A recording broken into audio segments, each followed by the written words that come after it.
So Kevin Knox out of Kentucky has been rising up some draft boards lately, and there's some rumors that the Knicks as well as the 76ers could be interested in taking him. So those are the two teams that he'll be playing with for the sake of today's video. With Kevin Knox, he's 6'9", and the thing that jumps out at you is his potential as an offensive player. But I do think he is a bit of a project. But when I look at his ability to handle the ball, which needs some improvement, but it's somewhat there right now, combined with his body control and his finishing around the rim, I think he could get a lot of baskets around the rim, but also he could get to the free throw line quite a bit, which allows you to generate some more baskets as well.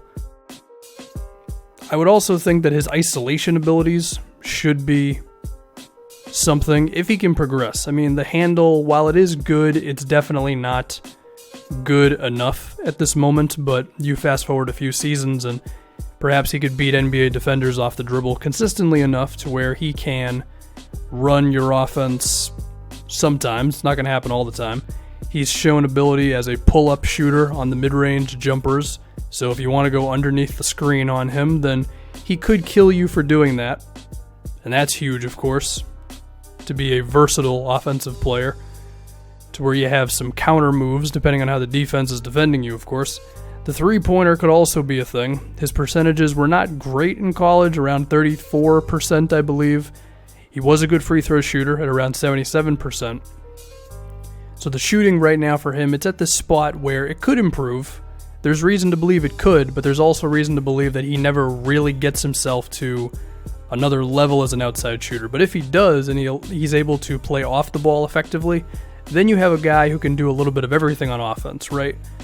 Where he can dribble the ball, dictate some offense himself, but also play off of it, provide spacing, knock down some three-pointers for you, and just be a really balanced dude, right? There's also some potential in the pick and roll as well, mainly as a scorer. I don't think you're ever going to see him just dropping dimes consistently. But still, if you have a guy who's 6'9", remember that, decent athlete, maybe even a little higher than a decent athlete, who's got good body control, can finish pretty damn effectively around the basket, and then can also go off the dribble, pick and rolls, do stuff in transition. These are all the intriguing parts of Kevin Knox, but now we're going to switch over to the 76ers and talk about some of the things that are scary if you were to draft him. The first thing is, dude loves mid-range jumpers. Not exactly the most efficient shot in the world, and unless you're DeMar DeRozan, it could be pretty rough. Defensively, he has trouble. He has potential. By the way, this Bulls team is whacked out. We got Bradley, we got Mo Bamba, don't worry about it. Eric Bledsoe's there too. His defense could be a problem though, but he could also be good. He still has the physical frame of someone who can do it, and when he really locks in, he's not a bad defensive player. The question is, can he do it consistently?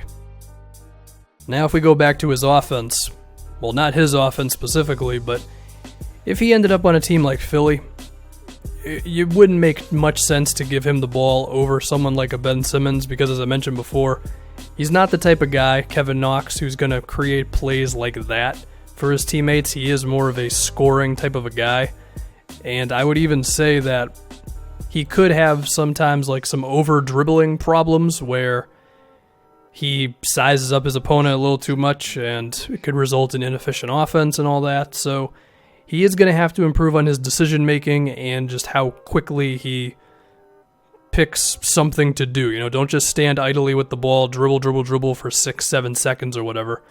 So there's ups and there's downs with the guy, you know, but I can still understand why teams are intrigued with this kind of a guy because, look, if he's 6'9", can grow to being an okay defensive player, can improve the jumper, which isn't really that bad right now, but could end up falling off, who knows, and then his handle is a real thing and he can keep on keeping on with his offensive potential, that's a pretty damn good all-around player, but there's risk there as well.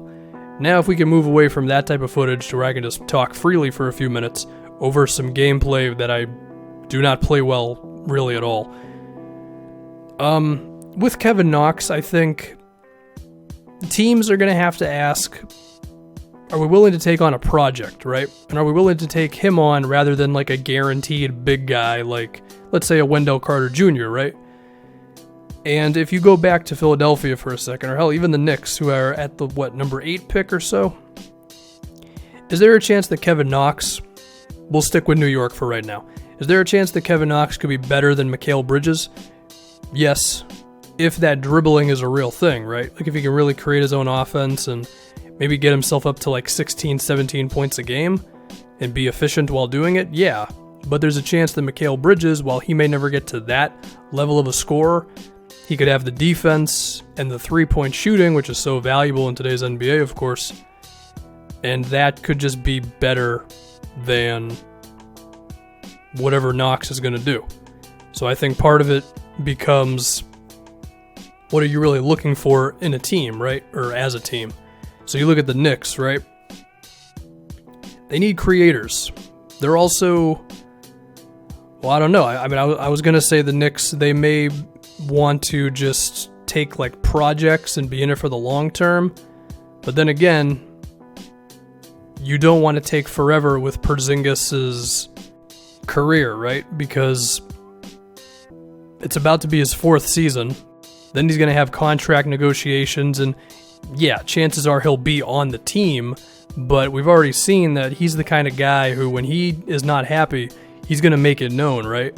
And even if you have a good culture and all that, but the players themselves are just going to take so long to actually develop, which is what a lot of scouts are saying about Kevin Knox, then it might not be the best thing for you. But at the same time, given the Knicks point guard situation between Ntilikina, who I like, Moutier, who I don't like, Trey Burke, who's got some offensive potential, but who really knows, even if he was pretty good for stretches of this season, like, the point guard situation and the creators situation is not looking the best for this team. Could Kevin Knox improve that? Yes, he could improve it, but it's still a risk, right? You look at a team like Philadelphia. I've seen some people suggest they should go with Wendell Carter Jr.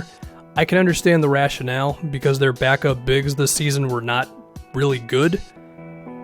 And it seems like Carter's a pretty safe pick for rebounding and defense and finishing around the basket, and also three-pointers he seems pretty good at as well.